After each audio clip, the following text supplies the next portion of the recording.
Le président de la Haute Autorité pour la bonne gouvernance, Epiphane Zoro Bibalo, et ses collaborateurs se sont réunis le jeudi 19 septembre au siège de l'institution pour échanger au cœur de la rencontre le bilan des actions et activités menées en 2023-2024, mais aussi les perspectives pour l'année 2024-2025 qui vont guider l'institution dans sa mission de lutte contre la corruption, la fraude et toute infraction assimilée. Écoutons.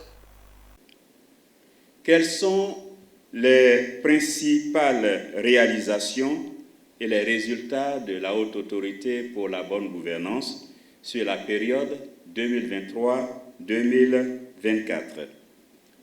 Il faut noter que cette période a été marquée par une intensification des mesures de prévention et de répression des actes de corruption et des infractions assimilées.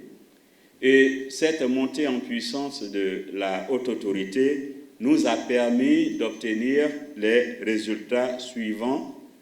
Le premier point, nous l'avons dit, en matière de déclaration de patrimoine. Quelles sont les perspectives et les actions clés à conduire sur la période 2024 et 2025?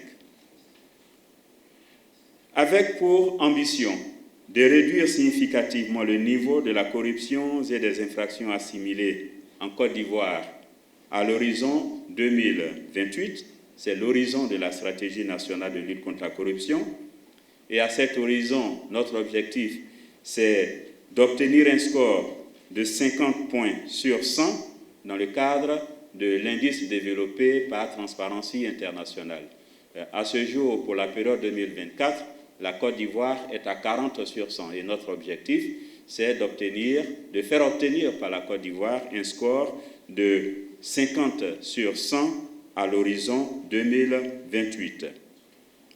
Pour ce fait, la Haute Autorité pour la bonne gouvernance s'engage à renforcer les capacités des agents publics, du secteur privé et des organisations de la société civile sur la maîtrise du phénomène de la corruption en vue de renforcer les principes de transparence, d'intégrité et de responsabilité à travers la création de l'Académie de la bonne gouvernance et du leadership anti-corruption.